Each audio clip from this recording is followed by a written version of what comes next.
Hello again everyone from Tokyo, Japan, and welcome back to Japan Vintage Camera. In today's video I'm going to be reviewing Minolta TLR or Twin Lens Reflex Camera. This particular model is the Minoltacord Automat, which kind of sits in the middle ground of the Minolta Twin Lens Reflex cameras of the 1950s. The earlier versions were known as Minoltaflexes, because there were so many different, the Minolta Flex, Olympus Flex, and Aries Flex. There were a lot of cameras in the 1950s with the name Flex after them. But the final cameras made by Minolta in the 1950s were called Autocords. And this camera here sits kind of like in between the Minolta Flex and the Autocord. And so it has kind of a combination of names, the Minoltacord Automat, and they kind of simplify this later on, but to just the Autocord. What's interesting about this camera is it features some of the simple and reliable things which came out on the original Minolta Flex camera, while adding some of the more sophisticated features which came on the later cameras. So what you get is a solid, well-made camera with a rugged and reliable operating system, and still somewhat modern compared to other cameras which were sold back from 1954 to 1956. In this video I'm going to be showing you the features, controls, functions, how to operate the camera, and we'll also put a roll of film in it later on. But before I get started, for those of you who are new to my channel, I sell vintage Japanese cameras like this Minoltacord, my online store, japanvintagecamera.com. I have an Etsy store which is also called Japan Vintage Camera. So if you'd like to buy this camera or another vintage film camera, please visit one of my stores. I'll post links to my stores in the description below the video. So, when I talk about TLR cameras, these have been fairly popular in recent years. And I think this is largely due to the influence of Vivian Maier, who is not a famous photographer during her lifetime. She was a person who loved photography and went out and shot a lot of stuff. Her work was discovered decades later after her death and published and kind of made a sensation around the world. And I think her, more than anyone else in recent years, has been the inspiration behind the recent boom in these cameras. And when I first started in this business, I didn't have much to do with TLR cameras. I focused mainly on rangefinder cameras and some SLRs. But I bought a TLR myself and went out and shot with it, and I really loved the results. I loved the quality, the resolution, and the dynamic range of the photos I was able to get with the twin lens reflex camera. And after I had a little bit of experience with them, I began selling them in my online stores, and they do pretty well. And I think about half the cameras I sell are of this design. So the advantages of the twin lens reflex camera are that it shoots in a large 6x6 format, at least most of them do, which is quite a bit larger than the 35mm format. And this allows each image to contain a lot more visual information than you would get in a smaller format. And digital nowadays still hasn't quite reached the level where it can match the organic nature of film. And it's catching up, and I guess match is kind of an iffy word, a relative word. But people still shoot with these cameras, and they still love them. The good thing about these cameras is they use 120 roll film, which was invented some 130 years ago, which continues to be popular today. You can easily find it on for sale online in places like AliExpress and whatever. They sell quite a bit of it. And that makes these cameras still a viable option for the hobby of photography today. So let's go ahead and take a look at the features, controls, and functions of this camera. And we're going to go ahead and start at the top here. And we're going to start with focusing hood. This pops open like so. It just lifts up simply. Some cameras of this era have a release lever on the back that you have to pull down or push to the side. With this one here, it's just held down with spring tension. Just lift it up like so, and looking down inside, you can see the focusing screen, and that's what you focus through when you are operating the camera. And this camera features a slightly wider aperture in the upper lens to allow more light through. This is an f3.2, and that way you can see more light and focus more easily on the focusing screen. And of course there's a pop-out focusing loop which allows you to focus more precisely. And in addition to that, this camera features the sports finder, which is kind of typical on cameras of its era. What it is, basically, you look through the small window here and make sure it's centered with the larger window on the front. You can kind of see the small one back here. And this feature works best when you are operating the camera at infinity focus, because with, of course, this folded down, you can't see the focusing screen. And it makes the camera suitable for taking photographs of things which are moving or running around on a playing field or whatever. There's a little button on the back here which you depress to close the door. And when you close the top of the camera, always make sure to push down the focusing loop, because it is possible to close it like this, or to attempt to close it, but that can damage the focusing loop and cause it not to operate quickly. So always be careful to put the focusing loop back down before you close the top. On this side here we have a couple of things. We have the latch, which you use to open the film door. Minoltacord is different from other TLR cameras of this era because it features a different system for operating. Most of them open from the bottom. This one opens from the top like so. You simply pull on it and you can see how it opens. And here you have the release pins, which you have to pull up in order to put in the take-up spool or load the film. Luckily, if you turn them sideways, they will lock in the open position. Not all of the camera makers of this era use this kind of system, but it makes it easier to load and unload the film. There's a flash shoe for mounting bulb flash or accessory flash. But a lot of people in these days, they used a handle flash on these cameras, because about half of TLR cameras in the 50s didn't come with a flash mounted on them. If you're going to use a flash, there's a PC sync socket located right here on the bottom. On the bottom of this camera, we have a standard 1/4-inch tripod socket. Nothing special or unusual there. On this side here, we have the film winding and shutter charging mechanism. And that's one of the things which made the camera, the Automat, unique, is that it combined both features into a single lever.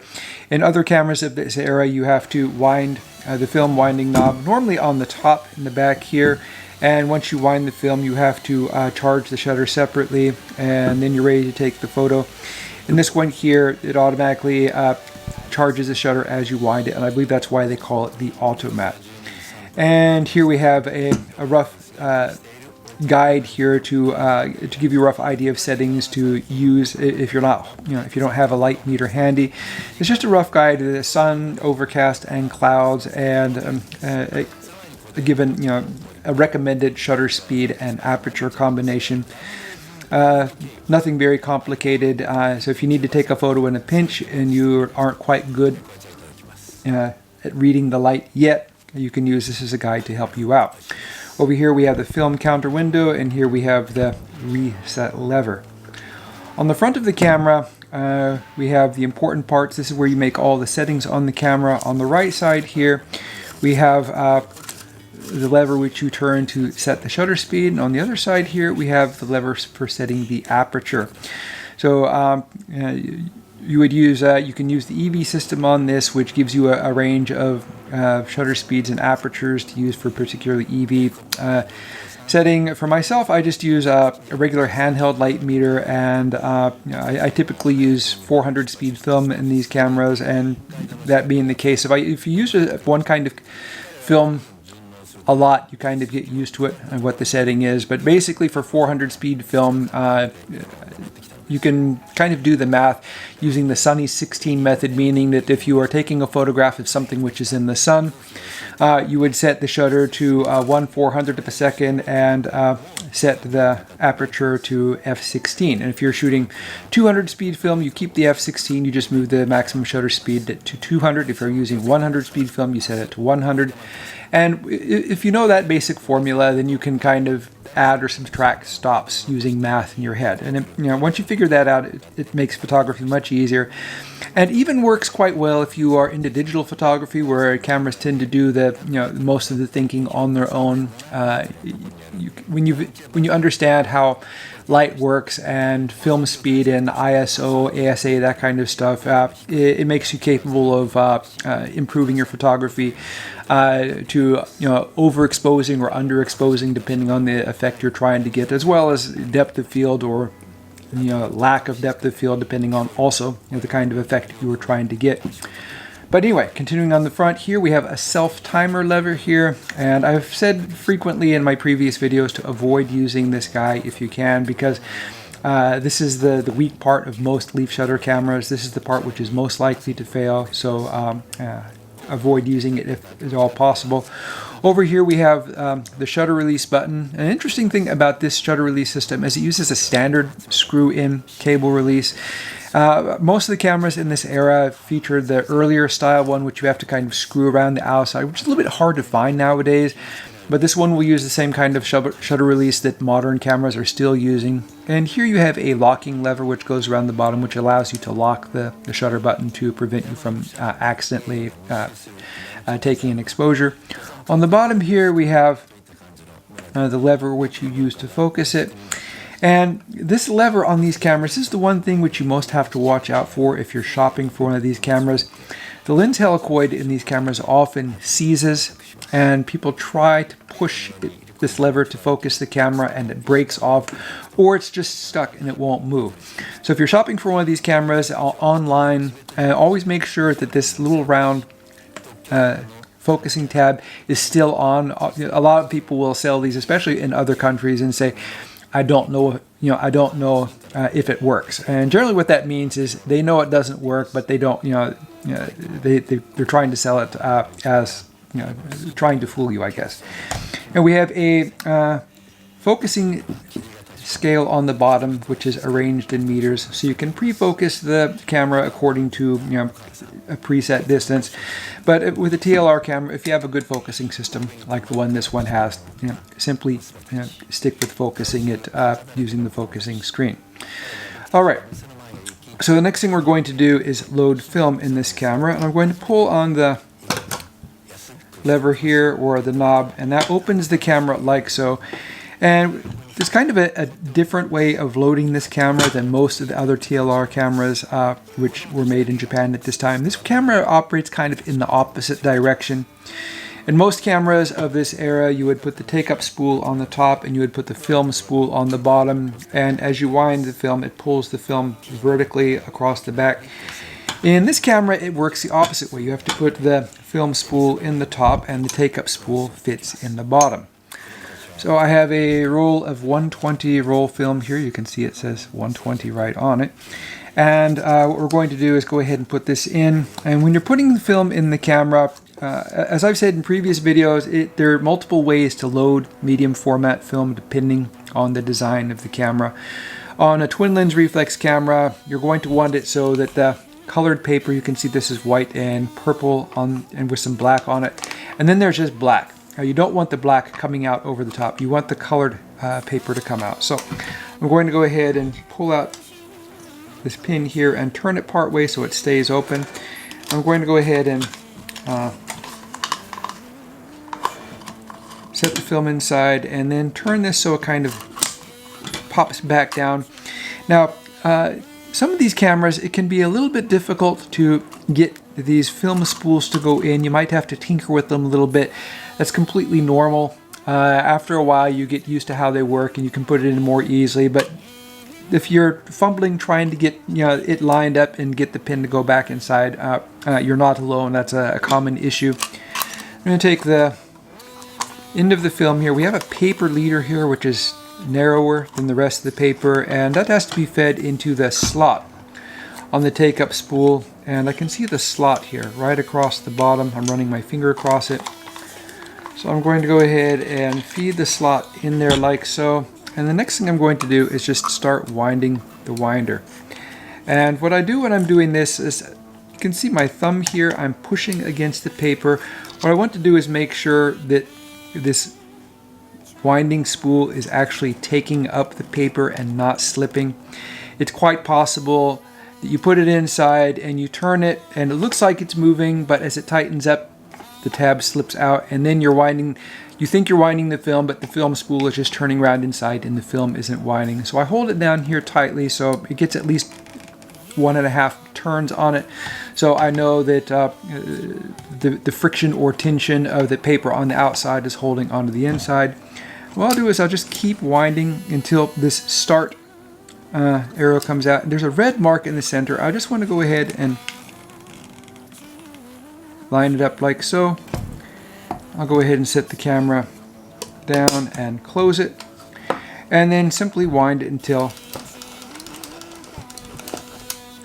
it'll automatically stop on the first exposure, and wind it backwards like so, and then fold the handle out of the way. So so the camera is set to the first exposure, the film is all ready to go. The next thing you're going to do is set your aperture and shutter speed. If I were using Tri-X film in this camera today, today's setting I would choose, if I were outdoors in this kind of dark overcast sky, I would probably shoot at, say, f60 at f8. That should give me a decent exposure in the light out here. And then I would go ahead and open the focusing hood, pop up the focusing loop, and then I would compose and focus. That is, kind of frame what I'm going to take a photo of, and then simply turn the focusing lever on the bottom until the subject is in focus, and then carefully compose and pull back gently and softly so the camera doesn't move when you take the exposure. And that's it. So to move on to the next exposure, you simply wind the camera and it will stop. Simply wind back and fold the lever to keep it out of the way, and you're ready to take your next exposure. So when you get all the way to the end and it passes 12, it will stop locking and the camera will continue winding all the way until the film is pulled up onto the take-up spool. I should say that I should put pointing at the bottom here because it does that on the bottom of the camera. And once it's all the way wound out, you'll kind of feel it'll get a little bit easier to turn once the film is completely pulled through, and then you can take the film out and have it developed. So when you are handling 120 roll film, make sure you do it carefully, that you don't let it unravel, because the paper backing and the film spool kind of keeps out the light so long as the paper is wrapped tightly. And when you go through all the way to the end of the film, there's kind of a piece of tape on the back which is built in to the end of the film, the end of the paper, and you fold it over, and that will keep the paper tightly wound. And then it's good to take to whoever you have developed the film. The good thing about 120 roll film is that the canisters you use for developing 35mm film, and many of them, about half of them, can also be used for 120 roll film. So for those people who are interested in trying developing film at home, I've done it a lot and I really enjoy the process. It's kind of fun, to do like the entire nuts and bolts process of photography, to going out and putting in the film, going out and taking the photos, and then unloading the film, and then developing it, and all the work that you go through. And there's an old saying that goes, you get out of something what you put into it. And when you put a lot of work into your photographs, you tend to appreciate them better, and you love it all the more when you get an especially good one. But anyway, that's it for my review of the Minoltacord Automat. If you have any questions about this camera or other cameras, feel free to leave them in the comments section below.